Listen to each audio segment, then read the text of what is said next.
यही नहीं कि आपको सिर्फ डाउट से या आपको पढ़ने में कोई प्रॉब्लम हो, कैसे पढ़ना है, कि अब सिलेबस बहुत ज्यादा हो गया, कंप्लीट नहीं होगा। तो एक हम ही नहीं है जिनको ऐसी प्रॉब्लम्स फेस हो रही हैं। बाकी कुछ भी नहीं पढ़े फिर भी अगर डीटीएस में पढ़ना शुरू करें, जब ज्यादा भीड़ होगी तो कंपटीशन भी तो ज्यादा होगा, उसमें अपन को पता चलेगा कि गुरु कृपा अपने आप में बहुत बड़ा नाम है। जैसे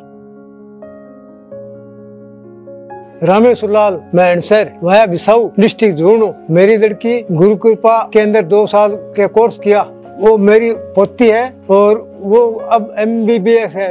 हमारे परिवार के अंदर, पूरे रिश्तेदारी के अंदर पहली बार ये MBBS का सिलेक्शन हुआ है। हम बहुत हार्दिक बधाई देते हैं आप गुरु कृपा वालों को। मेरा नाम हिमांशु कुमारी है और मैं महनसर बिसाऊ से बिलोंग करती हूँ।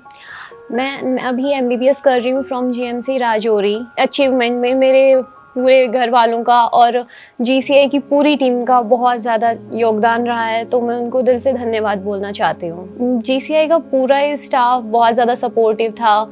जैसे हमारे डाउट सेशंस भी होते थे, कभी कोई कुछ समझ में ना आए तो उनसे जाके पूछ लो। और यही नहीं कि आपको सिर्फ डाउट से या आपको पढ़ने में कोई प्रॉब्लम हो, कैसे पढ़ना है, वो सब कुछ समझाते थे। मेंटर आपको बहुत अच्छे से समझाते थे कि आपको किसी भी चीज़ का स्ट्रेस नहीं लेना है और कैसे अपनी स्टडी को मैनेज करना है, कि ऐसे नहीं हो कि आपके पास सिलेबस ज़्यादा हो गया और आप स्ट्रेस लेके बैठ गए कि अब सिलेबस बहुत ज़्यादा हो गया, कंप्लीट नहीं होगा। तो वो हमें समझाते थे कि अच्छे से अपनी स्टडी को मैनेज करो और अपनी लाइफस्टाइल को भी मैनेज करो। सेमिनार्स में भी वही मतलब क्वेश्चंस पूछते थे, वो भी बीच में से बच्चों से कि आपको और कोई प्रॉब्लम हो रही है, और वो कॉमन जो क्वेश्चंस होते थे उन पे सर बाद में चर्चा करते थे। उससे हमें ये पता चलता था कि एक हम ही नहीं है जिनको ऐसी प्रॉब्लम्स फेस हो रही हैं, बाकी भी बहुत हैं जिनको सेम प्रॉब्लम्स हो रही हैं। बुढ़ानिया सर ने पहले ही बोल दिया था कि अगर आपके ना डीटीएस में नंबर कम या फिर ज़्यादा होते हैं तो आप ये छोड़ दिया करो, आपको बस अपना 100% देना है।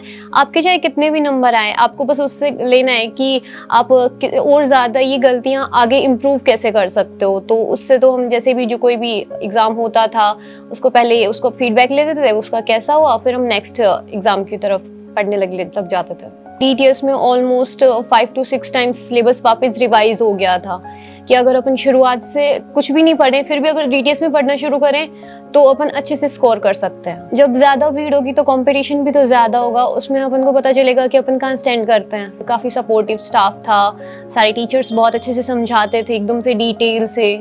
और यही नहीं मतलब उस वक्त ऐसे था ना सर, सब कुछ डिटेल से समझाते थे और वो अभी MBBS में भी काफ़ी काम आ रहा है। गुरु कृपा अपने आप में बहुत बड़ा नाम है। जैसे कि मैं वहाँ पे भी गई हूँ तो वहाँ पे भी ज़्यादातर जो स्टूडेंट्स हैं वो GCI से ही हैं, कॉलेज में भी, और काफ़ी सपोर्टिव है। सारी चीज़ सभी इतनी डिटेल से समझाते हैं, पढ़ाते हैं और आपकी पूरी लाइफ के बारे में मतलब अपनी पूरी लाइफ मैनेज करवा देते हैं कि आपको कैसे पढ़ना है, कैसे बाकी की एक्स्ट्रा एक्टिविटीज़ पे कैसे ध्यान दे सकते हैं अपन, साथ साथ अपने माइंड को फ्रेश भी रखना है। जो आगे नीट की तैयारी करना चाहें तो मैं उन्हें सजेस्ट करूँगी कि वो 11th और 12th से ही फाउंडेशन क्लासेस लें, क्योंकि उससे उनका बेस स्ट्रॉन्ग होगा और जब उनका बेस स्ट्रॉन्ग होगा तो फिर आगे उनको ज़्यादा प्रॉब्लम नहीं आएगी। तो एट लास्ट में यही बोलना चाहूँगी, गुरु कृपा और उसकी पूरी टीम को, बुढ़ानिया सर को मेरी तरफ से अ लॉट ऑफ थैंक्स, उन्होंने इतना सपोर्ट किया।